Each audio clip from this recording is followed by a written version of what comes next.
Foi. Olá, sejam todos muito bem-vindos aqui a mais um estudo, nosso Semeadores do Reino. Então, hoje nós vamos iniciar o estudo de Juízes. Eu passo a palavra aqui para a Rayane, que vai trazer o estudo para a gente. E nos acompanha aqui todas as quartas-feiras, né? Às 19h30 a gente está aqui ao vivo. E fica gravado para você, então, que está assistindo. Que Deus possa te abençoar, que você possa ser abençoado com esse estudo. Então, com a palavra, Rayane. Muito boa noite, galera. Continuando nossos estudos aqui, hoje a gente começa, né, como a Sol falou, o livro de Juízes, e temos aprendido tantas coisas, né, como que a gente tem lido até aqui. Deus tem se revelado, confirmado todas as leituras, e como eu citei, né, na aula anterior, eu recomendo que vocês assistam A Terra Prometida, que é uma série da Record. Lógico que é uma série, é uma novela, tem muitas coisas que são criação humana ali, mas tem muitas coisas que traz um contexto legal para a gente aprender. E nessa série aborda um pouquinho também do livro de Juízes. Então, vamos entrar, né, nesse tema agora. Eu vou ler algumas introduções aqui para que a gente se contextualize do que está por vir, né? Que hora que essa série começa, Rai?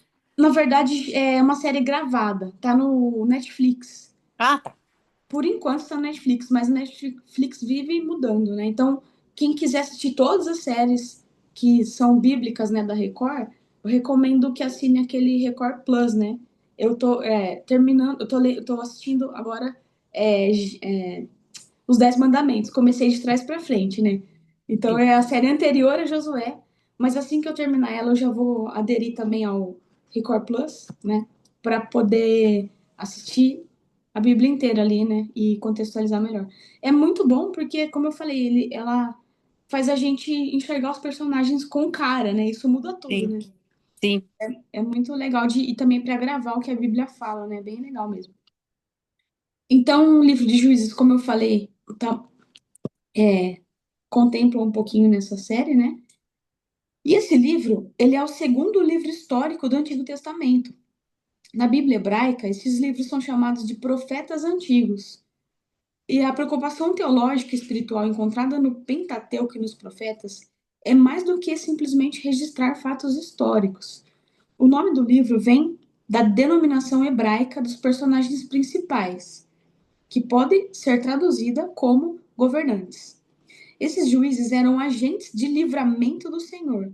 O Senhor é o personagem principal e o herói de Juízes. Então, vou falar um pouquinho das circunstâncias da redação do livro. Então, o autor não é dito quem é o autor do livro de Juízes, tampouco há qualquer indicação do autor ou autores responsáveis por ele. As três divisões do livro estão em categorias diferentes com relação às fontes onde foram retiradas. Então, a introdução histórica tem a fonte de narrativa tradicional da conquista da Palestina, que é paralela ao livro de Josué. A parte principal do livro, que abrange narrativas dos juízes, parece estar baseada em tradições orais ou escritas de um observador local.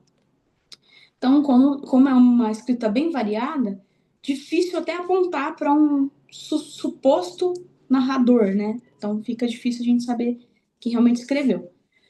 O contexto histórico é o seguinte, ó. O período dos juízes de Israel fica entre a conquista da Terra Prometida, sob liderança de Davi.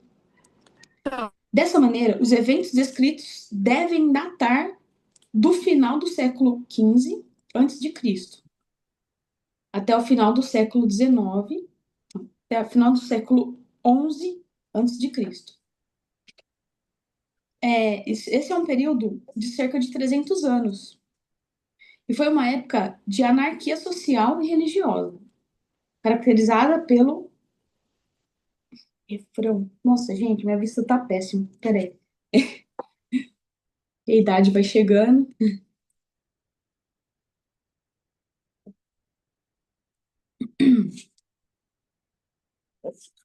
Naqueles dias, aí tem aqui um versículo, né? Naqueles dias não havia rei em Israel, por isso cada homem fazia aquilo que era certo aos seus próprios olhos.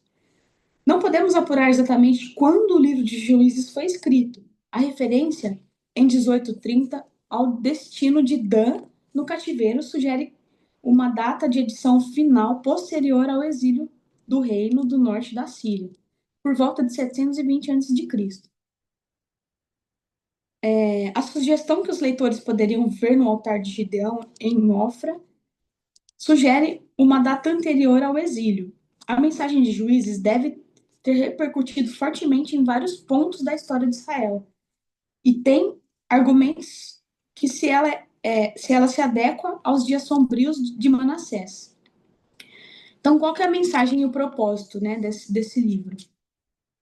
Esse livro registra o declínio espiritual de Israel, de um ponto relativamente alto no início do livro, por meio de uma sequência de espirais descendentes, até as profundezas da degradação nos capítulos 17 a 21. Embora Deus tenha levantado uma série de libertadores, os juízes, eles não foram capazes de reverter esse curso e alguns até se tornaram parte do problema. Perto do final do livro, Israel tinha se tornado tão pagão e corrompido quanto os cananeus que haviam substituído. Se essa tendência prosseguisse, seria apenas uma questão de tempo até a terra vomitá-los, como aconteceu com os cananeus antes deles. Então estava tendo a depravação humana, né? E esse livro ele mostra que o que acontece ao povo do Senhor quando cada um faz o que quer tem consequência, né? O livro mostra que Israel não pode abusar da graça de Deus. E nós também não. Se abandonarmos seus mandamentos e formos atrás de ídolos da nossa imaginação, o resultado será o caos moral e espiritual. Isso é o que aconteceria a todos nós se o Senhor nos entregasse a nós mesmos. Isso aqui é muito forte, né? Essa liberdade que muitos encontraram fizeram eles se perder, né? Se prenderam na liberdade e se perderam. A graça de Deus, né? O livro de segundo comentário acerca da graça de Deus. Entregues a seus próprios recursos, os israelitas certamente teriam destruído a si mesmos. Somente pela repetida intervenção graciosa de Deus é que eles se ergueram do período sombrio antes da monarquia como um povo e nação distintos em estilo de vida e crenças dos grupos pagãos ao seu redor. Necessidade da liderança de Deus. Embora seja possível que, repetido o refrão, não havia rei em Israel, retrate o livro como um apelo à monarquia, é melhor enxergá-lo como um chamado a voltar a Deus, seu rei.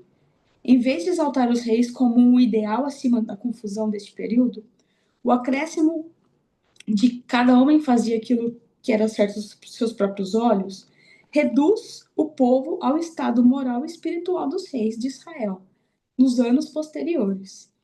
Em outras palavras, a rebelião contra Deus é democratizada. Israel não precisava de um rei para conduzi-los ao pecado.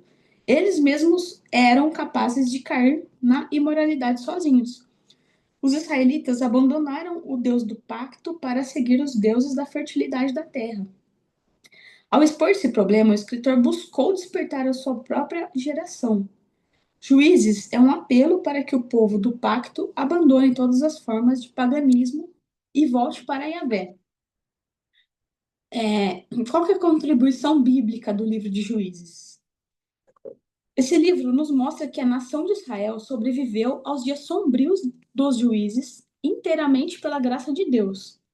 Em sua misericórdia, ele enviou os opressores para lembrar o povo de sua rebelião. Em sua misericórdia, Deus respondeu aos clamores do povo e levantou libertadores. Juízes também ilustra o problema fundamental do coração humano. Quando o povo de Deus se esquece de seus atos salvadores, ele vai atrás de outros deuses. Juízes também ilustra a ligação entre o compromisso espiritual e a conduta ética. No final do livro de Juízes, a gente vê a verdade eterna. Apesar do nosso pecado e rebelião, o Senhor edificará o seu reino. E a estrutura do livro? Então, o livro ele é composto de 3 partes. Primeiro, existe um prólogo, né, que trata do fracasso da segunda geração em ir adiante com a conquista de Canaã.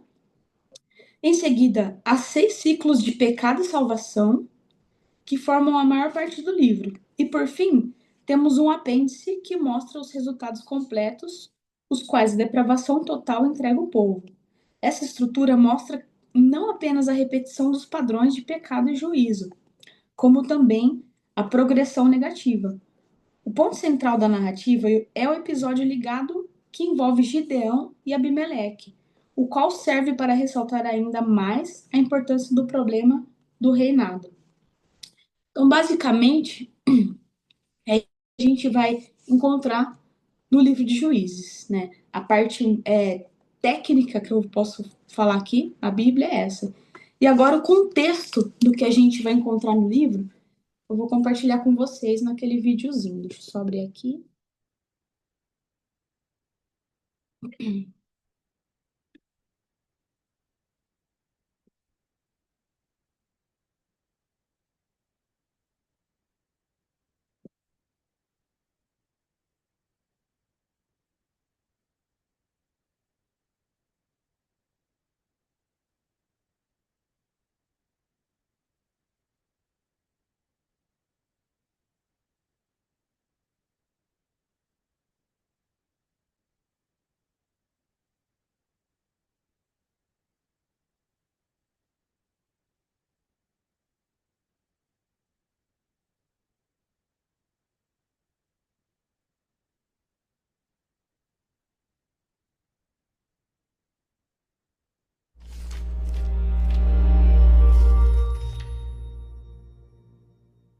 O livro de Juízes. Lembre-se, depois que Josué levou as tribos de Israel para a terra prometida, ele os chamou para serem fiéis à aliança com Deus, obedecendo os mandamentos da Torá. E se eles fizessem isso, mostrarão a todas as outras nações como Deus é. Assim, o livro de Juízes começa com a morte de Josué e, basicamente, conta a história do fracasso total de Israel. O nome do livro vem do tipo de líderes que Israel teve nesse período. Antes de terem reis, todas as tribos estavam sendo governadas por esses juízes. Não pense em um tribunal. Esses eram líderes político-militares regionais, mais parecidos com chefes tribais. E, um aviso importante, o livro de Juízes é muito perturbador e violento. Ele conta a história trágica da corrupção moral de Israel, da sua má liderança e basicamente como eles não são muito diferentes do que os cananeus. Mas essa história triste também pretende gerar esperança para o futuro. E você pode ver isso na maneira como o livro foi projetado. Há uma grande introdução que prepara o terreno para o fracasso de Israel, já que eles não expulsam os cananeus remanescentes. Em seguida, a grande seção principal do livro tem histórias sobre a corrupção crescente dos juízes de Israel. E a progressão aqui mostra como os líderes de Israel vão de muito bons a regulares e de ruim a piores. A seção final é realmente perturbadora e mostra a corrupção do povo de Israel como um todo. Então, vamos nos aprofundar e explorar cada parte um pouco mais. A sessão de abertura começa com as tribos de Israel em seus territórios na Terra Prometida. E quando Josué derrotou algumas das cidades cananeias principais, ainda havia muita terra a ser tomada e muitos cananeus vivendo nessas áreas. E assim, o capítulo 1 apresenta uma longa lista de grupos e cidades cananeias que Israel não conseguiu expulsar da terra. Lembre-se, todo o objetivo de expulsar os cananeus era evitar sua corrupção moral e a sua maneira de adorar os deuses através do sacrifício infantil. Deus havia chamado Israel para ser um povo santo, e isso não acontece. O capítulo 2 descreve como Israel tomou o lado dos cananeus e adotou todas as suas práticas culturais e religiosas. E é bem aqui que a história para. Durante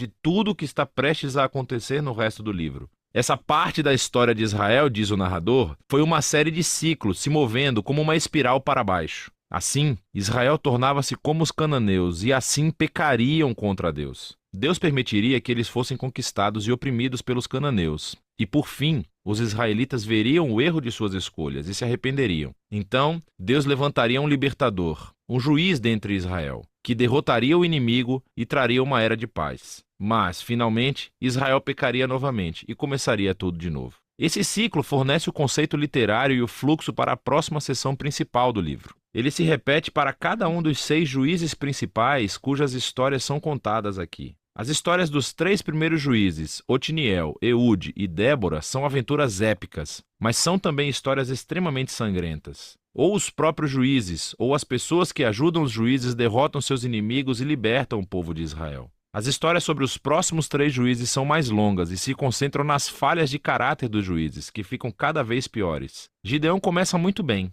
Ele é um covarde, mas finalmente chega a confiar que Deus pode salvar Israel através dele. E assim ele derrota um enorme exército de midianitas com apenas 300 homens carregando tochas e panelas de barro. Mas Gideão tem um temperamento desagradável e mata um bando de companheiros israelitas por não ajudá-lo em sua batalha. E tudo começa a piorar. Ele fabrica um ídolo com o ouro que ganhou das suas batalhas, e depois que morre, todo Israel adora o ídolo como um deus, e o ciclo começa novamente. O próximo juiz principal é Jefté, que é uma espécie de bandido mafioso que vive nas colinas. E quando as coisas ficam realmente ruins para Israel, os anciãos vêm até ele implorando pela sua ajuda. E Jefté foi um líder muito eficaz, ele ganhou muitas batalhas contra os amonitas. Mas ele era tão pouco familiarizado com o Deus de Israel que o trata como um Deus cananeu e promete sacrificar a sua filha se vencer a batalha. Essa história trágica mostra o quanto Israel caiu. Eles não conhecem mais o caráter do seu próprio Deus, o que leva ao assassinato e à falsa adoração. O último juiz, Sansão, é de longe o pior. Sua vida começa cheia de promessas, mas ele não tem consideração pelo Deus de Israel. Ele era promíscuo, violento e arrogante. Ele obteve vitórias brutalmente estratégicas sobre os filisteus, mas apenas à custa da sua própria integridade. E a sua vida termina em uma corrida violenta de assassinato em massa. Agora, uma nota rápida aqui. Você notará um tema repetido na seção principal do livro. Em momentos-chave, o Espírito de Deus capacitará cada um desses juízes a realizar grandes atos de libertação. O fato de que Deus usa essas pessoas completamente errôneas não significa que ele endossa todas ou até mesmo qualquer uma de suas decisões. Deus está comprometido primeiramente a salvar seu povo,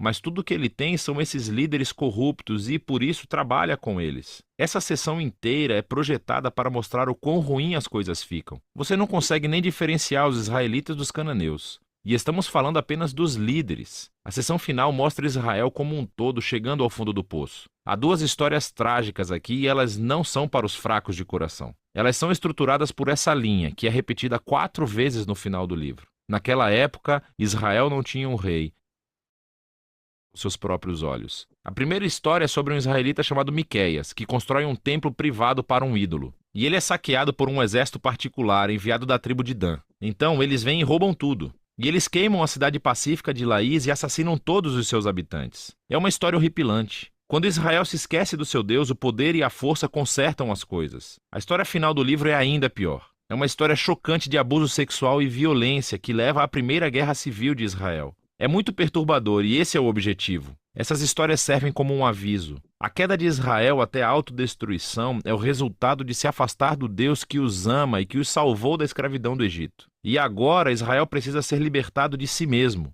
O único vislumbre de esperança nessa história é encontrado nessa linha repetida na última parte do livro. Na verdade, forma a última frase da história: Israel não tem rei. E assim, o palco está montado para que os seguintes livros contem as origens da família do rei Davi, o livro de Ruth, e também as origens do próprio reinado de Israel, o livro de 1 Samuel. Mas a história dos juízes tem valor como uma tragédia. É uma explicação séria da condição humana e, eventualmente, mostra a necessidade da graça de Deus para enviar um rei que resgatará o seu povo.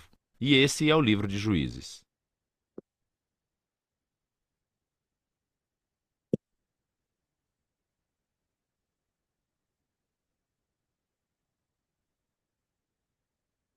E é curioso, né, a gente parar para pensar que desde o começo, né, a humanidade vai ficando mais corrupta, né? Não só os israelitas, mas os próprios inimigos também. A gente vê lá em Gênesis um comportamento e cada vez que vai lendo outros livros, a gente vai vendo a humanidade mais fria, mais sangrenta e mais fazendo mais coisas abomináveis, né? Então, olha onde vai parar isso, né? Vocês querem comentar alguma coisa sobre o que a gente falou? Não? Bom, sim. A Bíblia não é só um livro de histórias, né? É mais atual do que a gente imagina. Uhum. Como a gente se enxerga, né? Lendo tudo isso, né? E não só o Novo Testamento, mas principalmente o Antigo, né? como Sim, que a humanidade se comporta igual, né, durante toda a história, né? sim, Só mudou as épocas, os elementos, mas o comportamento é sempre o mesmo, né? sim. E, Sempre a busca pelo poder e a permanência, né? muito ego, né? Muito poder. E imagina, se Deus não intervém, o que ia virar, né? Nossa natureza é pecaminosa, né? E Sim. muitas vezes as pessoas ainda atrelam a justiça de Deus como algo ruim da parte dele, né? Sendo que se É, ele não intervir na história, meu Deus, o que acontece com a gente, né? eu vi uma frase uma vez que fala que os governantes, eles não roubam para ficar rico, para se enriquecer, eles roubam para se manterem no poder, para pagar aos outros para continuarem no poder. Uhum. É tudo, no final das contas, é tudo sobre ego e poder, né? Infelizmente. Mas que Deus continue tendo a sua infinita misericórdia sobre nós e nos Amém. dando o caminho da luz, né? Para que a gente se desvie dos maus caminhos, né? Que Sim, isso, que cada história que a gente lê e ouve sirva para a gente como um alerta, né? Uma lembrança de onde a gente tem que caminhar e o que a gente precisa voltar atrás para não repetir, né, os mesmos erros. Top. Mais alguém quer falar alguma coisa? Bom, então a gente encerra a nossa aula da noite, né? Semeadores. Então, para a galera do YouTube, a gente começa então a leitura de Juízes. A gente vai ler dois capítulos por dia até a próxima, para que a gente encerre a leitura até o final dessa semana.